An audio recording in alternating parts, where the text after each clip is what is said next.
जय सद्गुरुदेव।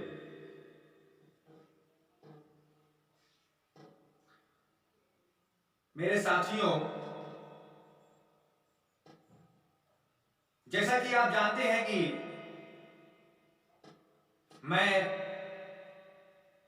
प्रतिमाह 21 तारीख के लिए आपको एक नवीन चेतना, एक नवीन ज्ञान और आपको यथार्थ सत्य से परिचय कराने के लिए आपके समक्ष उपस्थित होता हूं।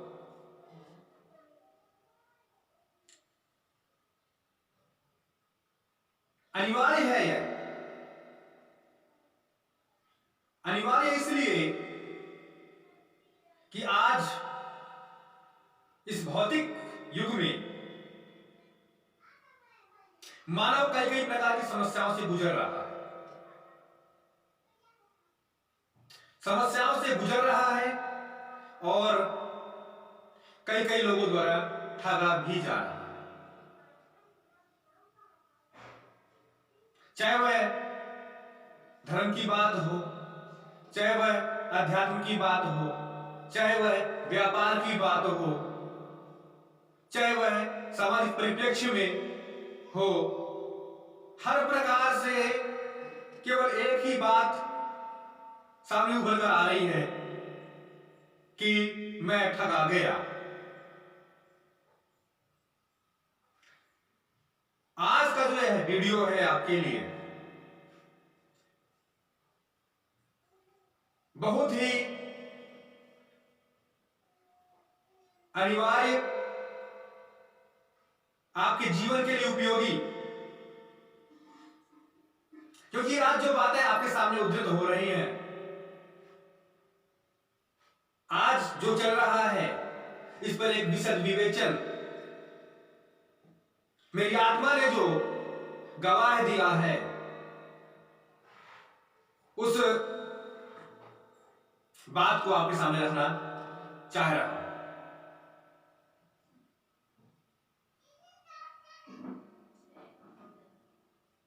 आखिर मुझे क्यों आवश्यकता पड़ी?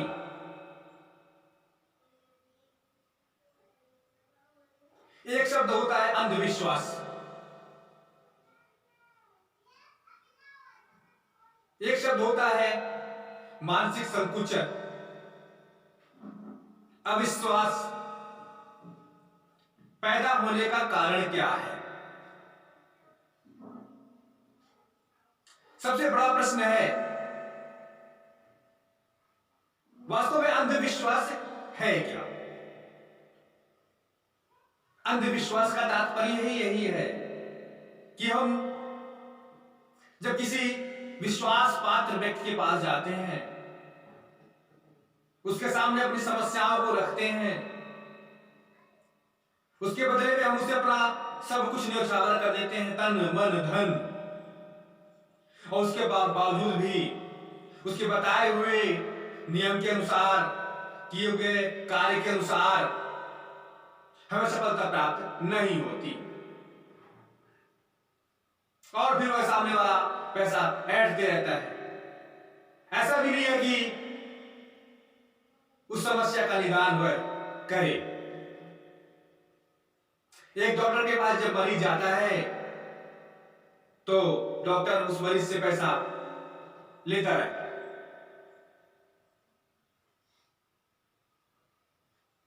पहले वह किसी और बीमारी को आपके सामने रखता है, जब उस बीमारी में जब वह इलाज करता है, उस इलाज के दौरान जो मेडिसिन देता है, जब उससे भी ठीक नहीं होता तो उसे और आगे की बीमारी में उसे धकेल दिया जाता है और उसे एक नया झूठ बोल दिया जाता है। मैं इस झूठ के खिलाफ में हूं।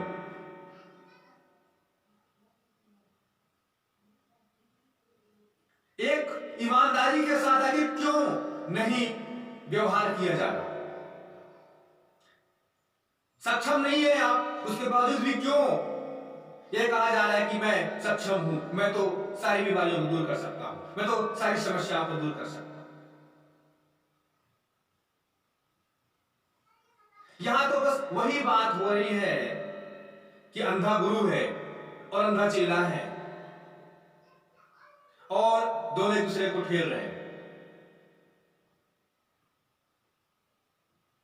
जब विश्वास पात्र व्यक्ति के द्वारा कोई हानि हम उठाते हैं और उसके बावजूद भी वह विश्वास पात्र व्यक्ति कहे कि तुमने गलत कर दिया, मैंने जैसे बताया था वैसा किया ही नहीं है तुमने, तो फिर वहां पर अंधविश्वास नाम की ऐसी चीज पैदा होती है। मन में एक ऐसा जो बीज अंकुरण होता है वह अंधविश्वास का बीज होता है, वह बहुत खतरनाक होता है। यही से तो फिर राक्षसी प्रवृत्ति उत्पत्ति होती है। राक्षस उत्पन्न होने का कारण क्या है? राक्षस उत्पन्न होने का कारण है कि अच्छे लोगों ने, अच्छे संतों ने, ऋषियों ने सिर्फ पैसों के लालच में किसी के साथ गलत कर दिया, किसी का गला घोट दिया, किसी के पैसे ऐंठ लिए, काम हुआ नहीं। और जब अंधविश्वास फैल जाता है तो उसके सामने भी स्वतः ईश्वरी क्यों ना सामने आकर के कहे कि नहीं तुम्हें यह कार्य करना है, तो वह फिर वहां भी कार्य नहीं करता, क्योंकि उसके मन में तो अंधविश्वास का बीज अंकुरित हो चुका है। यही चेतना आपको समझना पड़ेगा। किसी के कहने से आपको नहीं चलना, आपको तो यूं आपके अंदर की आवाज ही कहेगी, आपकी आत्मा ही कहेगी कि नहीं यह बात सत्य है, यह बात सत्य नहीं है। फिर आप उस रास्ते पर चलेंगे, क्योंकि जब मकई बार बार चढ़ती है और बार बार गिरती है, कई बार प्रयास करती है, उसका तात्पर्य यह है कि हमें ढूंढना है, हमें खोज करनी ही चाहिए, एक सद्गुरु की खोज करनी चाहिए, क्योंकि जीवन में सद्गुरु को प्राप्त करना ही जीवन की श्रेष्ठता है। जब हम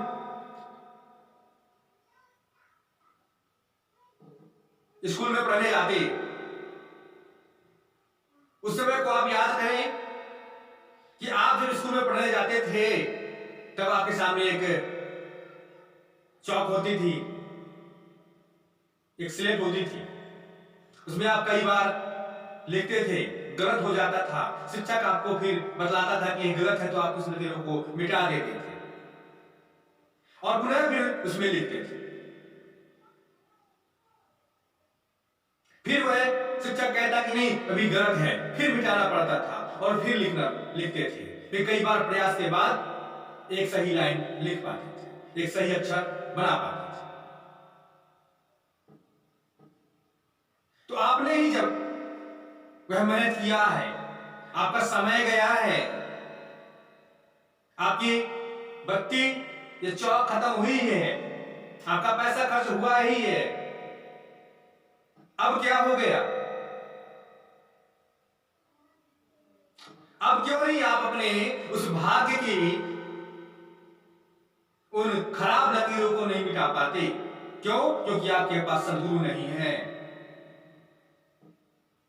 और आपको सद्गुरु धारण करना पड़ेगा। आप चाहे जिसे भी सद्गुरु धारण कर सकते हैं, जो आपके मन को भा जाए, जो आपकी आत्मा को प्रफुल्लित कर दे, जो आपको सही ज्ञान दे सके, उसे आप सद्गुरु धारण करें। ऐसा भी नहीं है कि एक ही गुरु धारण करें। दत्तात्रेय जी ने तो 24 गुरु बनाए और उन हर महापुरुषों ने एक से अधिक गुरु बना करके ही जीवन को पूर्ण किया है। कोई कोई बिरले ही है जो एक गुरु से ही सफलता प्राप्त कर ली। बाकी जितने भी महापुरुष हैं, चाहे भगवान राम की बात हो, चाहे भगवान बुद्ध की बात हो, चाहे भगवान कृष्ण की बात हो, चाहे शंकराचार्य की बात हो, चाहे बुद्ध देव की बात हो, चाहे कबीरदास की बात हो, चाहे जिन भी महापुरुषों का आप नाम ले लीजिए, जिन भी ईश्वर के अवतरित लोगों का नाम आप ले लीजिए, सभी ने एक से अधिक गुरु धारण किया है, तभी जीवन को सफल बना पाएंगे। इसमें कोई शंका नहीं होनी चाहिए, इसमें कोई एक ऐसी बात ही नहीं होनी चाहिए, शर्म ही नहीं होनी चाहिए, क्योंकि जिसके कर्म उसी के कूटते हैं जिसने शर्म किया है। मैं देखता हूं कि शादी है, पार्टी है, यहां लोग बहुत ही ठागे के साथ नाच रहे होते हैं, मस्ती के साथ नाच रहे होते हैं, लेकिन जब कोई धार्मिक कार्य हो रहा होता है तो टुकुर टुकुर निहारते से रहते। अरे नाचना है तो भगवान के द्वार पे नाचो, वहां कैसा सर? यदि आप ईश्वर के द्वार पे नाचते हैं, मस्ती के साथ नाचिए, क्या होने वाला है? जो ईश्वर के दरवाजे पे नाचता है, जो ईश्वर के द्वार पे नाचता है, वो सारी दुनिया को नचा सकता है, उसे फिर सारी दुनिया में नाचने की आवश्यकता नहीं पड़ती है। 21 दिसंबर 2020 की प्रातः किरण पद्मावती सिद्धि दिवस के नाम से इस बार जानी जा रही है। और पद्मावती बहुत ही पवित्र नाम है। मां पद्मावती को मैं नमन करते हुए, क्योंकि वह लक्ष्मी स्वरूपा है। जैन धर्म में भी पद्मावती का विशेष महत्व है। लक्ष्मी की तरह उन्हें पूजा जाता है, लक्ष्मी स्वरूपा है वो, लक्ष्मी का दूसरा नाम है वो। इस पद्मावती सिद्धि दिवस पर आपको लक्ष्मी से संबंधित कोई ना कोई साधना अवश्य करनी चाहिए, जो भी लक्ष्मी की परेशानी से जूझ रहे हैं। और लक्ष्मी कई कई स्वरूपों में होती है।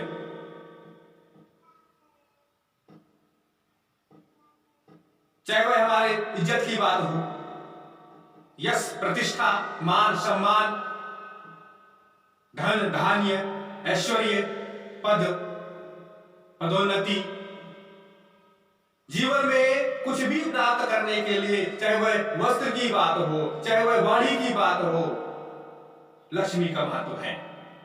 लक्ष्मी से ही प्राप्त होता है। हमारे जीवन में कलह पैदा तब होता है जब लक्ष्मी हमसे दूर जाती है। श्रीयुक्त बने, पूर्ण संपूर्ण लक्ष्मी के स्वरूप को अपने जीवन में धारण करें। यह जो विचार आ रहे हैं, यह विचार तो केवल और केवल आपके लिए ही है, क्योंकि यह वीडियो वही व्यक्ति देख सकता है जिस पर सद्गुरुदेव जी की कृपा होगी, क्योंकि यह बात उन्हीं के लिए है। जिनके सामने यह वीडियो आया है, यह उन्हीं के लिए है। अब उनका क्या फर्ज बनता है कि अपने सहयोगियों को, अपने मित्रों को भी इन बातों से अवगत करा सके। संकुचित जीवन नहीं चाहिए, संकुचित चिंतन भी नहीं चाहिए, संकुचित विचार भी नहीं चाहिए। और यह सब कुछ, इस सारी समस्या से निदान केवल और केवल आप ज्ञान को प्राप्त करने के पश्चात ही कर पाए। आपके पास सामग्री है, आपके पास मंत्र है, लेकिन आपके पास गुरु नहीं है, लेकिन आपके पास ज्ञान नहीं है, तो फिर आप तो किताब से पढ़ करके आप पूरा कार्य कर लेंगे और असफल हो जाएंगे, और फिर वही आपका संकुचित जीवन, संकुचित चिंतन, असफलता और यह जो विराट शब्द है अंधविश्वास, अंधविश्वास में ही अंधकार शब्द जुड़ा हुआ है। पूरा अंधकार से ही आपने जीवन प्रारंभ किया, अंधकार में खत्म कर दिया। आपने प्रकाश की व्यवस्था की ही नहीं, क्योंकि प्रकाश लाने में तो कुछ खर्च करना पड़ता है।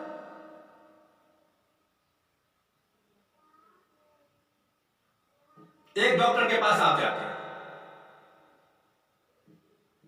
एक मिस्त्री के पास आप जाते हैं, इंजीनियर के पास आप जाते हैं, संगीतज्ञ के पास आप जाते हैं, उसको धन देते हैं और घर मिला करके 10,000 20,000 रुपया दे करके रात का कार्यक्रम कराए, चले। डॉक्टर आया, 10-20,000 रुपया लिया, 2-4 इंजेक्शन लगाए, कुछ मेडिसिन दी, चला गया, काम नहीं किया। आप कभी उसे बोलते हैं क्या? नहीं। तो फिर आपको सदगुरु की खोज करने में 10-20,000 भी आपका खर्च हो गया, तो क्या जाएगा? तुम क्या लेकर आए थे और क्या लेकर के जाओ? जीवन में आपने आनंद को प्राप्त नहीं किया। उस लक्ष्मी को प्राप्त करने के बाद एक अच्छी आनंदपूर्वक जीवन प्राप्त नहीं कर पाए। आप पूरी 108 लक्ष्मी, 1008 लक्ष्मी का सुख नहीं भोग पाए, तो आपके जीवन में 2-4 करोड़ रुपए कमा लेने का कोई महत्व ही नहीं रह जाता। आपके मरने के पश्चात आपके बच्चे उस धन का क्या करेंगे? जब आप एक उच्चता का ज्ञान ही नहीं दे पाए, आप अपने बच्चों को संस्कार ही नहीं दे पाए, तो फिर आपका जीवन तो व्यर्थ चला गया। कुल मिलाकर के आपके द्वारा कमाई गई संपत्ति का सदुपयोग होना चाहिए। सदुपयोग करना है, गरीबों की सहायता करनी है।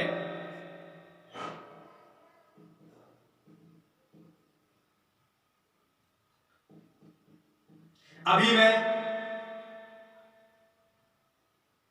जो आपके लिए इन विचारों को आदान प्रदान कर रहा हूं,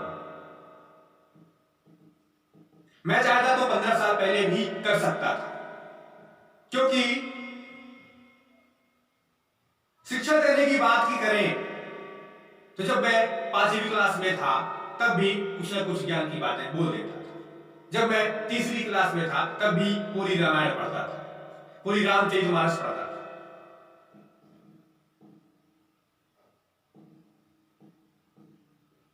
लेकिन नहीं, सब समय का इंतजार। जब सदगुरुदेव की कृपा हुई है तो फिर मैं अपनी बात आपके सामने रख रहा हूं, क्योंकि जरूरी हो गया है अब तो। और ये जो बातें मैंने आपके सामने की, मेरे जो पिछले वीडियो हैं, काफी महत्वपूर्ण वीडियोज हैं। कलह किस प्रकार से बनता है, कलह नाम का वीडियो। किन दिशाओं से मंत्र जप करने पर क्या प्राप्त होता है, इसकी भी वीडियो। निखिलोपनिषद विश्व का 109वां उपनिषद पूरे 21 श्लोकों के साथ अलग अलग वीडियो में 21 भाग में उसे बनाकर रखा। गुरु गीता के पूरे 8 भाग हैं, उनका भी वीडियो है। जब कैसे करना चाहिए उसका भी वीडियो है। प्रदक्षिणा कैसे करनी चाहिए उसका भी वीडियो है। और ज्ञान की जितनी भी आध्यात्मिक बातें होती हैं, रियलिटी जो होती है, वह मैं आपके सामने प्रस्तुत करता हूं। जो भी सामने आए हैं सफल हुए।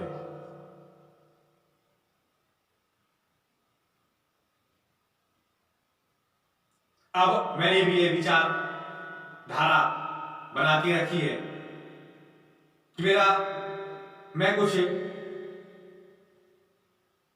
गरीब, असहाय, निर्धन वर्ग के बच्चों को निःशुल्क शिक्षा प्रदान कराने में सफल हो सकूं।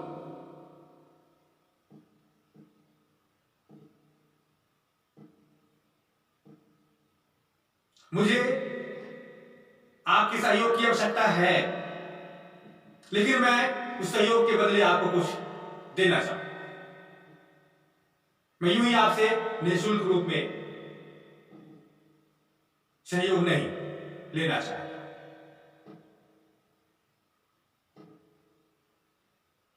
इसके लिए पूरी गाइडलाइन तैयार करके आपके सामने प्रस्तुत करूंगा। आने वाले वर्ष 2021-22 में, क्योंकि पिछले 10 सालों से विद्यालय संचालित है पूज्य निखिलेश्वरानंद विद्याश्रम के नाम से, जिला कटनी, मध्य प्रदेश। इसमें आप कुछ बच्चों को गोदनामा ले सकते हैं। गरीब वर्ग के बच्चों को पढ़ाने के लिए एक बच्चे की सालाना वार्षिक फीस कितनी होती है? आप एक बच्चे, 5 बच्चे, 11 बच्चों का शुल्क संस्था में करा सकते हैं।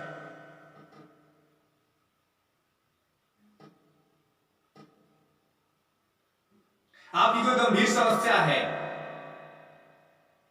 उस समस्या का सटीक उपाय, चाहे वह हस्तरेखा के माध्यम से हो, चाहे वह अंक ज्योतिष के माध्यम से हो, आपके परिवार में, रिश्तेदार में किसी बालक का जन्म होता है,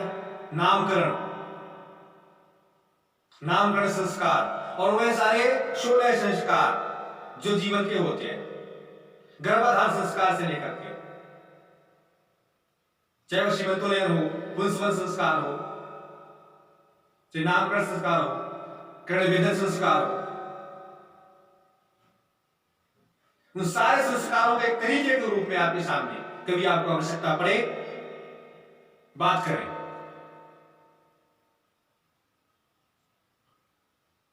इन सारे संस्कारों से जो यंत्र है, जो माला है, मेरे गुरुदेव श्री अरविंद श्रीमाली जी, गुरुधाम जोधपुर, शिवशाही सामग्री आपको प्राप्त हो।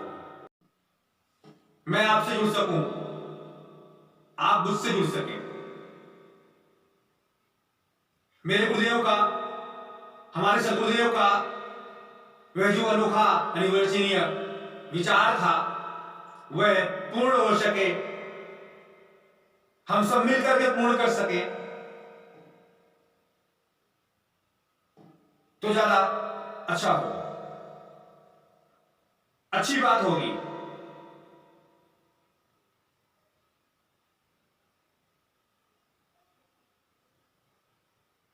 सहयोग करने के लिए मेरे व्हाट्सएप नंबर पर संपर्क कर सकते हैं, फेसबुक चैटिंग कर सकते हैं।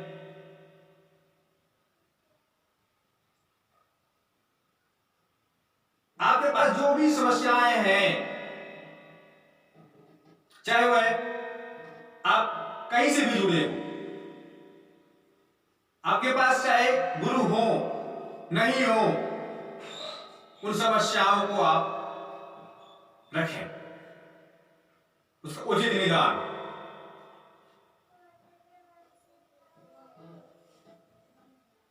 आपको निःशुल्क प्राप्त हो।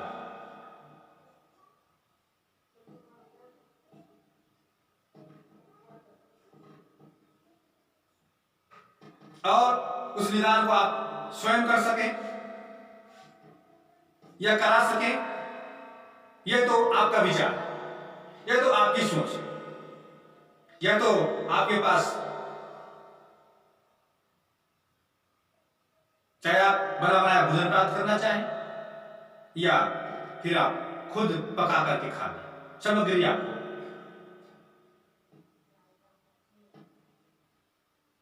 तरीके आपको मिलेंगे। चलिए अब हम आगे बढ़ते हैं। आज मैं आपके सम्मुख, क्योंकि 2020 का अंतिम माह है और मैं ठोस रूप से आपसे ही बात करना चाहता हूं। अध्यात्म के पथ पर आगे बढ़ना है, और अध्यात्म का तात्पर्य है अपनी आत्मा का अध्ययन करना, अपने रोम रोम को जागृत करना। हम अपने रोम रोम को जागृत कर सकें, सदगुरुदेव से प्रार्थना करते हुए, क्योंकि वे तो ब्रह्म है, वो तो अनंत है, कण कण में व्याप्त है। जब वो कण कण में व्याप्त है तो फिर उन्हें अपनी चेतना से जुड़कर अपने कण कण में रोम रोम में स्थापित किया जा सकता है। हमें समझना ही होगा, हमें ईश्वर की सत्ता को पढ़ना ही होगा, हमें ईश्वर से जुड़ने के लिए उन्हें पूर्ण रूप में धारण करना ही होगा।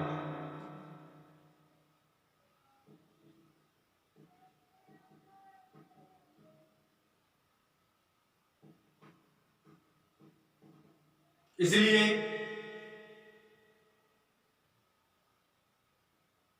जरूरी यह नहीं है कि कोई विश्वास पात्र व्यक्ति ने हमारा विश्वास तोड़ दिया तो सारी दुनिया ही अंधविश्वास, या 2 4 5 लोगों ने आपके साथ गलत कर दिया तो सारी दुनिया में ही गलत कार्य हो रहा है।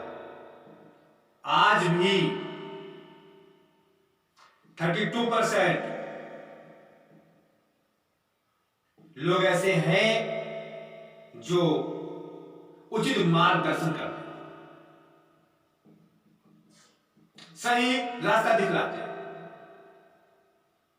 लेकिन आपने तो मान लिया ना पूरी दुनिया ही भ्रष्टाचार है, पूरी दुनिया में ही भ्रष्टाचारी है, पूरी दुनिया में ही बेईमानी है।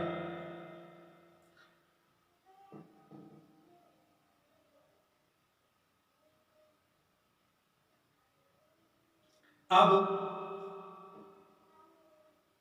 जो बेईमानी करता है वह कितने अपार कष्ट को झेलता है, आप अपनी आंखों से देखें।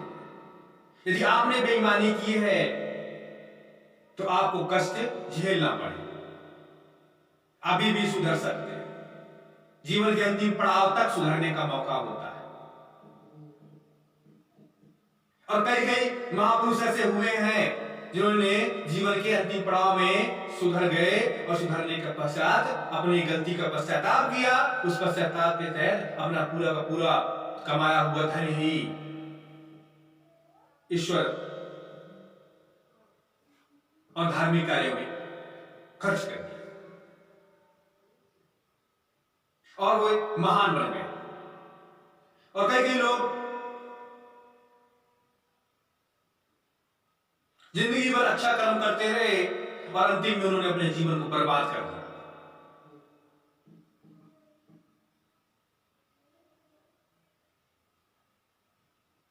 जो पाप आपने किया है, जो किसी गरीबों की दिल को आपने दुखाया है, आपने जो हत्याएं की हैं, आपने जो पाप किए हैं, आपने जो किसी को लूटा है, उसका कर्म तो भोगना ही पड़ेगा।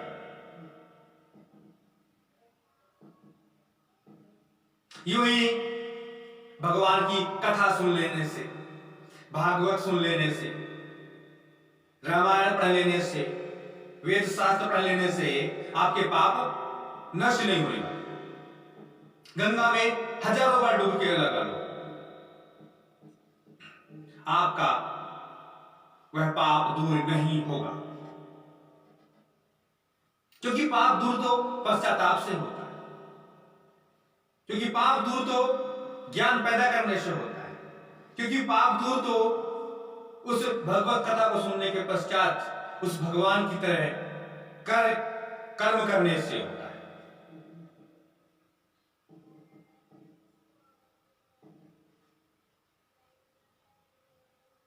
ये तो रास्ते हैं। जब जीवन का अंतिम पड़ाव होता है तो बोले अब तो मैं क्या भगवत कथा सुन पाऊंगा? मैंने तो पूरी जिंदगी बर्बाद कर दी, जिंदगी बर्बाद कर दी। अब मुझे सुनने से मतलब ही क्या है? सिर्फ सुन सकता हूं, धारण कर सकता हूं, आने वाले जीवन में मैं इसे संपन्न करूंगा। और जब वह जन्म लेता है तो किसी गरीब के घर में खुद जन्म लेता है और वह फिर भूल जाता है कि मैंने क्या अच्छे कर्म कर रहा है। उसके बाद उसे कष्ट भोगना पड़ रहा है क्योंकि उसने पिछले जन्म में तो गरीबों को ही लूटा था। तो बोले जा बेटा तू गरीब ही बन जा, अब तुझे कैसे लूटा जाएगा तू देख। ये आदान प्रदान होता ही है।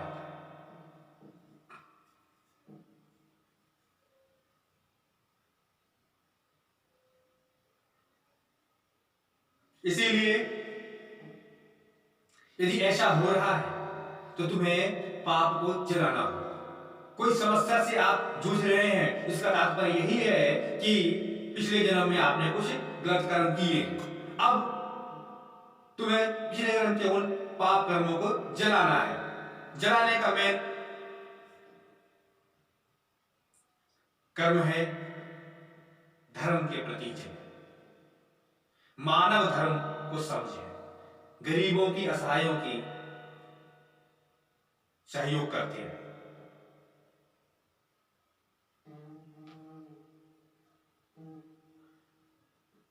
महान कौन बनता है? अब आपकी इच्छा ही अलग हो, विचारधारा ही अलग हो। अब आप ऊंचे स्तर पर सोचिए। बोलिए, किसी ने कहा कि जितना ऊंचा सोचोगे उतना ही अच्छा ऊंचा बनोगे। आपके पास प्रतिदिवस कमाते हैं और प्रतिदिवस 100 रुपए की आमदनी होती है और आपने सोचा कि मुझे 3 वर्ष में अंबानी बनना है। कैसे होगा? नहीं बनना है बस। तो आपके विचार ही गलत हो गए। इसीलिए तो किसी व्यक्ति ने कह दिया, किसी महापुरुष ने कह दिया कि उतनी ही पैर फैलाओ जितनी चादर होनी चाहिए। नहीं, आपने लोन ले लिया, आपने कर लिया और लोन चुका नहीं पाए। इसीलिए इसी को चेतना कहते हैं। दुनिया के कहने से कुछ नहीं होगा। क्या हो जाएगा? आप अंबानी के बराबर पैसा भी कमा सकेंगे। क्या आप सोने चांदी खाएंगे, हीरे जवाहरात खाएंगे? आप भी 2-4 रोटियां ही खाते हैं और अंबानी भी 2-4 रोटियां ही खाता है। फर्क इतना है कि वह 2-4 रोटियां आप शुद्ध रूप से खा रहे हैं 10 रुपए में और वो 1000 रुपए। वही रोटी, क्या उसका आटा गेहूं का नहीं है? वो भी गेहूं का ही आटा है। वो लोग तो शुद्ध खा रहे, तो क्या तुम अशुद्ध खा रहे हो? क्या जो हम गेहूं खेतों में उगाते हैं वह अशुद्ध होता है? कितनी घटिया सोच हो गई तुम लोगों। इतना तक ज्ञान नहीं रह पाया कि हम सोच क्या रहे हैं। इसीलिए अनिवार्य है ज्ञान तत्वों का जागृत करना, और ज्ञान तत्व जागृत जब तक नहीं होता तब तक जीवन व्यर्थ है। और ज्ञान तत्व जागृत होता है सद्गुरु के सायुज्य से, सहयोग से। सद्गुरु धारण करना ही चाहिए।